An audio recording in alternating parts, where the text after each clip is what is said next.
నా దృష్టిలో ప్రేమ అనేది ఒక దగ, మోసం.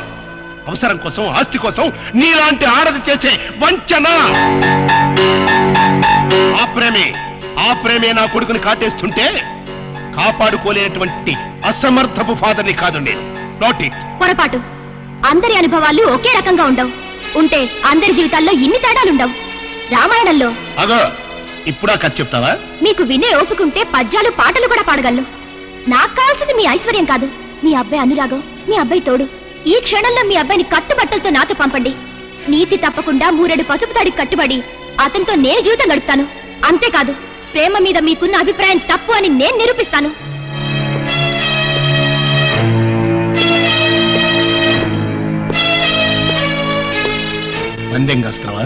లేదు, పౌరుషంతో పోటీ పడుతున్నాను. Very good. ఆ పౌరుషంతోనే నేను ఒక పందెం కడుతున్నాను. ఏంటది?